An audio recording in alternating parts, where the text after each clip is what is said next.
there's a very important something. I suppose I could say concept, something a bit like an opinion, but not. There's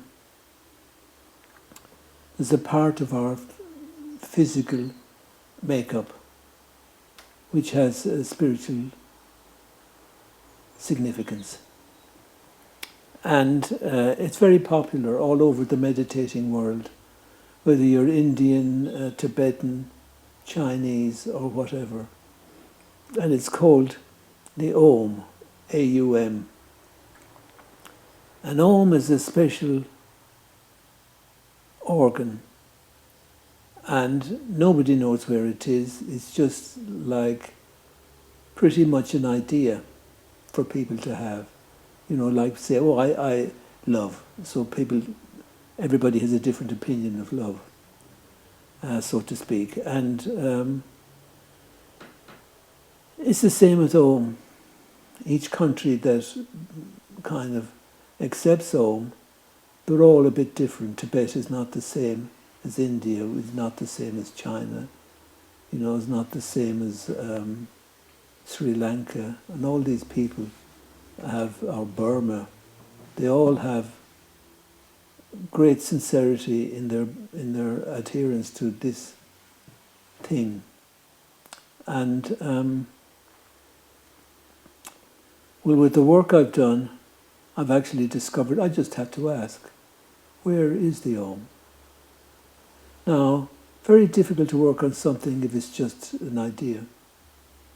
And, you know, asking my Tibetan teacher, and considering, you know, I've known him since I was 34. So, I've known him 40 years.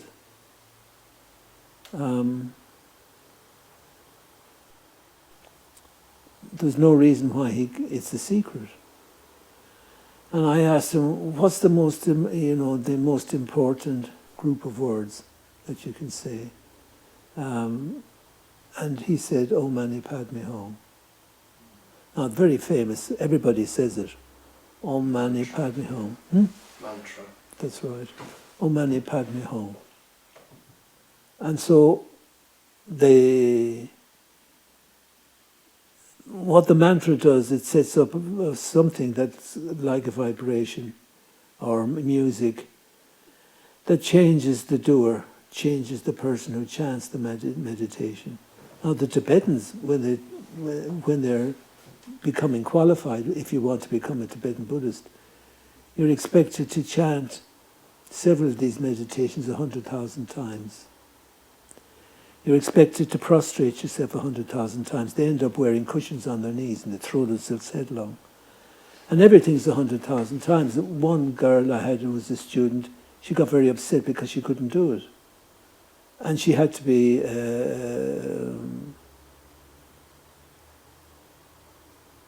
taken care of by a senior monk saying, no, it doesn't really matter. But what they do is they expect some reward, they expect some benefit, maybe benefit for others, I have no sure way of knowing. But nevertheless, this thing has power. Now, we've got the structure of the body, which generally you know quite a bit. The subtlety of the stuff that I'm working with you won't know, but you can learn. And there's reasons behind the learning, like with my mysteries. There's a structure I give first to do with organs being placed next to each other. So the organs transmitting to each other. And they give a sort of foundation wisdom on which the mystery is built. So there's 40 of them so far. Who knows, there may be another 40. But I suspect that I'll leave that in peace for the moment. And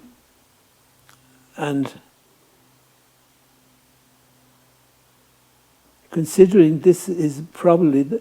so Om Mani Padme Hum, yeah? But why not just Om? Om. So that's what the Tibetans are. When you go to a Tibetan monastery, you hear this and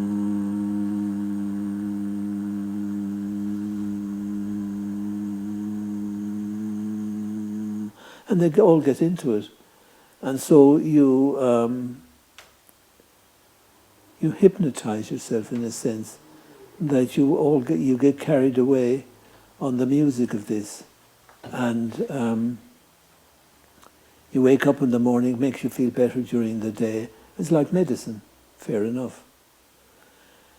But if you don't know what the medicine is exactly for, then you can be hurting yourself, of course. And if you don't know where it is, how can you know how to use it? All you can do is have a general idea and muck about. And that's a lot of what they do. I mean, the Tibetans are most famous for collecting power, the Tibetan monks at least, collecting power and extraordinary feats of energy. The holy points in Tibet, Tibet being a limited-sized country, the holy points in Tibet, some monks train to reach them all in one day, but it's impossible by foot. Except for some. Some they sit in a hole below ground, and they energize themselves in such a way that they hop out, so they become strong enough to jump out. And what the basic principle behind that is, you use this to bound. You bounce by bounding 30 feet at a time. So instead of walking 1, 2, 3, 4 with your ordinary feet, you bound and bound. And this way you get to all the holy points. But you're expecting something for very little. You go to a holy place, and there are plenty of them in England, covered in churches usually, which were usually pagan energy points. And you hope to gain energy by basically what amounts to transmission, but not transmission for humanity, but transmission from the ground, which I think is asking a lot. And it doesn't require the kind of work which actually such a thing does require. Now, what happens with Aum is that if you try to find the center of your being, so try it now.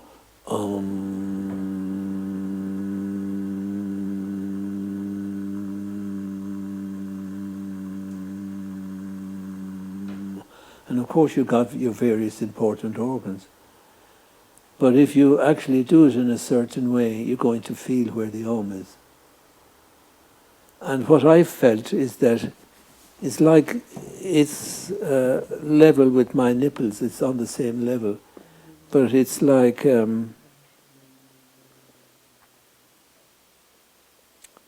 it's not coming from the body in the same way that the liver or the kidneys are, in that sort of way.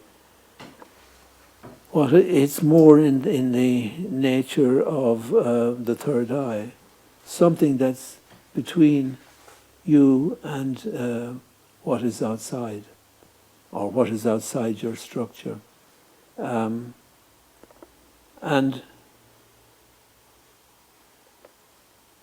there's something very interesting about Aum and the lung points and this business of letting breath out. So breath is really important. And, meditators always know this. And they do their best to acquire some power. But if you don't know where the Aum is, how can you use it really? I've said it before.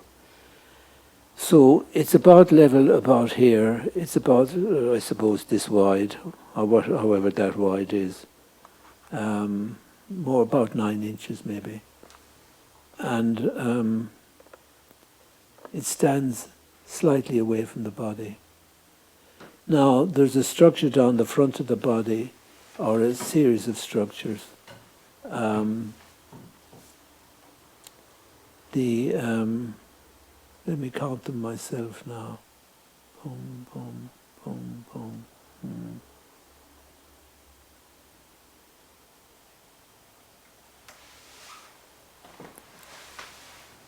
The sacred bowl, which is just above the thymus. The sacred bowl,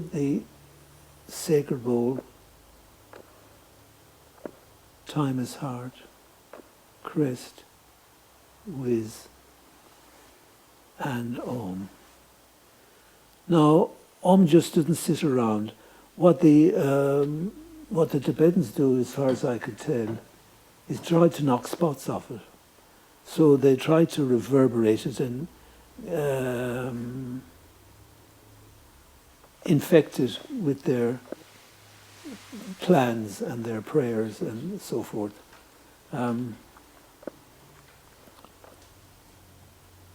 But what you need with Aum is a voice. So that's what Charles is working at. And this is his latest thing. And so the 5 points down the front are important.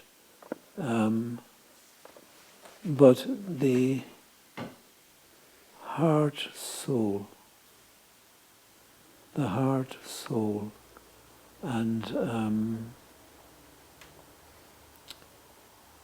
heart, soul, voice, voice box, heart, soul, voice, testes. So somehow or other, working with that, nestles the voice. And nestling is an important principle in Tai Chi. Thymus nestles heart. So thymus just doesn't go brutally bang to heart. It nestles heart, so heart has a home that it doesn't normally have. Heart, so thymus nestles heart. And heart nestles soul, soul nestles truth, truth nestles spirit, spirit nestles soul. So soul is pretty influential. And it's not a mistake that Christians say the soul is what goes to heaven when you die. Now everybody is desperate to find some place to be when you die. And this business of male and female principles separating, then the death comes about, so you've got an après-life, afterlife. But then before life is the source of dark energy. And dark energy is like a skin. It's not black, it's just dark. And it begins to undo a sort of wisdom that you need to have. And with Charles trying to find his perfect posture and his voice, which is terrifically important. And somehow now it's becoming obvious that voice is required to vibrate the Aum. Now we discover what the Aum is designed for. So the Aum has got two sides, left and right. Left gives out, right receives. So you've got the beginning of a circuit. Now you can have hands above and hands beneath. And basically what it is the pushing hands of the temple, the right temple. So you're actually giving out in two different ways. That is, you're giving out with the hand, the palm underneath or the palm above. Lao Gun or He Gu. Lao Gun, He Gu. And what you're giving out is supporting the life and the veracity, the truth of the people you love. So I suspect with Charles, it's mostly his family.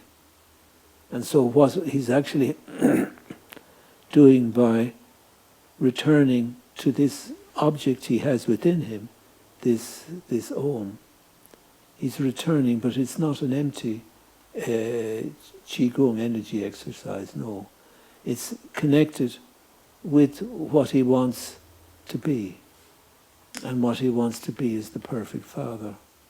And so he's giving, but he's receiving from the dark energy, and he's giving the dark energy, but he's receiving from the horizons that the dark energy excites. And the dark energy is somehow also excited with the shadow body and the shadow energy. And the whole thing is there to be used. It's there to be used. It's there to be used. And the use of the Aum comes at a special juncture in your life. You can be introduced to it at different ages, but there's an echo in an aphorism I wrote, or a poem. Love is mortality in one hand. So you can rely on that single hand to give what's necessary to the people you love.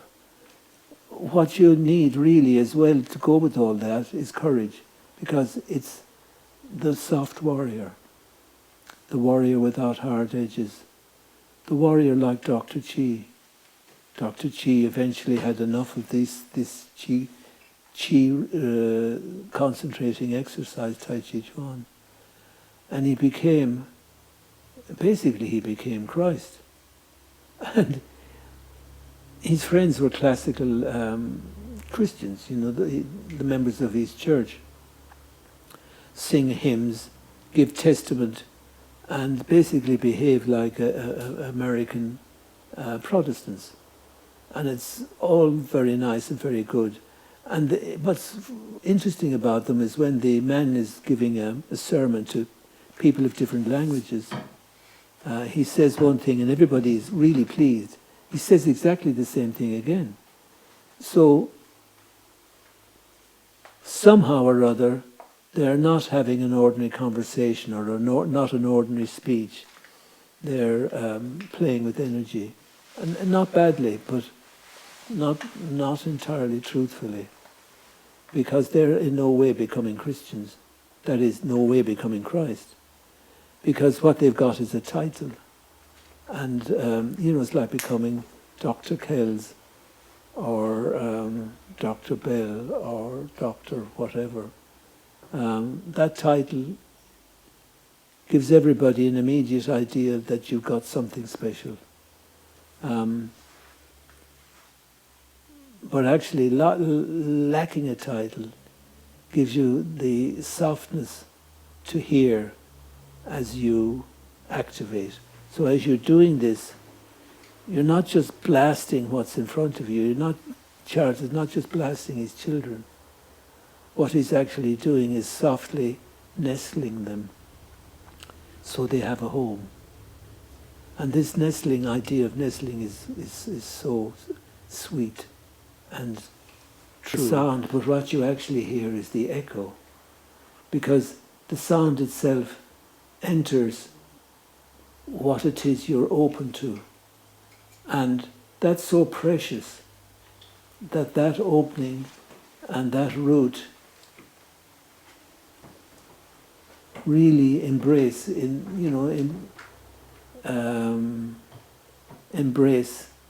that music so strongly that what comes across is the echo. And what happens with that original thrust of energy, of which the echo is there to be heard, is that somehow part of you enters beyond. Now, beyond is something that is incredible when you think about it. Beyond means without limit. without taste, without feeling. It's beyond. But beyond is the source of real energy, real power. And I think the business of getting Bum in, that Charles is struggling so well with, but for so many years, is a secret. And the secret is like any real secret, it's open to everybody, but there to be heard. Sometimes the secret is a bit off-centre, so you couldn't get it by yourself, like my family's secret of the secret heart, the indirect heart, the timeless heart. And somehow the timeless heart is like a cooker. It's like a source of warmth. And this source of warmth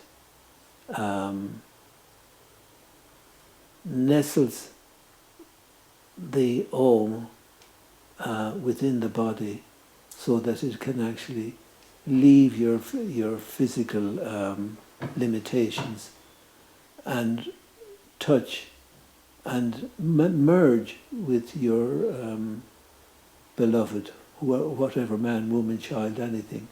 But this merging is really interesting because it doesn't mean you kind of lapse into the other person.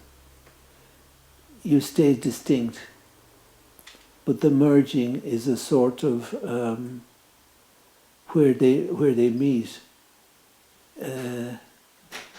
They vibrate and they echo, and they call each other. And the calling of one to the other is like a skin. And the whole body has the whole body skin, as we are, has tentacles, about that long, little hollow, like an octopus's tentacles, you might say, a hollow little thing that long. And they're moving like tentacles, so they're moving as you move, so they're alive. And when something's wrong with you, they get a bit tangled, and I can pull them out so that it becomes more healthy again. And it's the sort of thing that every family could learn, but of course they won't. But there's something very special about reaching the state where the tentacles become apparent to you, because then you have at your possession command. So what is in front of you cannot resist the truth of what you are about, and the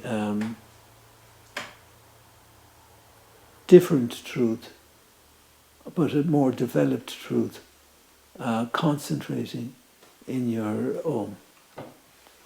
And the rest of your body has its own importance, your heart, your liver, and all that.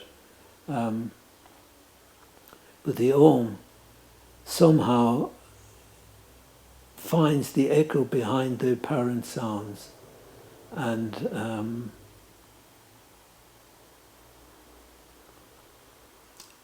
it gives you command, but it also commands you.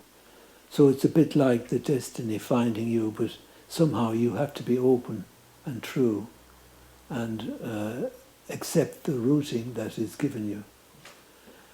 And that's a lot to do with the Aum as well, because the Aum somehow nestles the heart, nestles the truth, nestles you, nestles what you're about, and what you might call a soft root. Nestling is basically a soft root, and Aum is an instrument that leads you to beyond, and beyond acknowledges, continuously has to acknowledge and feed the Aum, because beyond is like a pair of lungs for the Aum, and most people can't tolerate such a conception. But if you have the courage to work with it, and if it's come to you after a good deal of work, you're going to know about it. You won't necessarily know how to squeeze it, but that knowledge will come. And feel compassion for those who don't know what's happening, because they will be under a sort of reasonable control, because what has to happen is what has to happen for you. So your responsibility is completely exonerated and freed, and your honour is completely understood. So honour is extremely important. Honour straight as grief undone by work. We all have grief in common. It's perhaps the most thing we have in common is how sad we can be. Honour straight, like the posture, as grief undone by work. So all this business of grief and everything, one cannot squander it, you can't indulge in it. You have to get on with your life, you get on with your work. And your life is basically your work. And the people who nestle you are those who respect your work. And respect, of course, is a very important word. So Charles works with that all the time. He works with me. He respects me, but he respects the work. And he respects beyond. I think beyond takes your breath away, but it allows your tentacles to give and take in such a way that your breath is not so important. But your generosity, and you're willing to allow your soul and the mixed ancestors between you and others that the shadow body brings you. And always somehow at the moment of birth, at the moment that your mother gives you to the world and that your father puts his hand upon you. So that little family is with you all your life. And it's all the true people in your life are with you every moment. And time is certainly a casualty of beyond, because swallowed by time means humour can't exist. And I think that humour and balance, as the Chinese talk about in their medicine, the Chinese doctor will treat you all your life, not when you're sick, particularly. And that's such an unusual thought for people who are expecting something for something, so they expect to pay and get something and all be done. But that's not true. And the true element that is there waiting for you in your Aum fills your back, fills your tentacles, and brushes away the horizons. And you become one with the Tao. So that's it.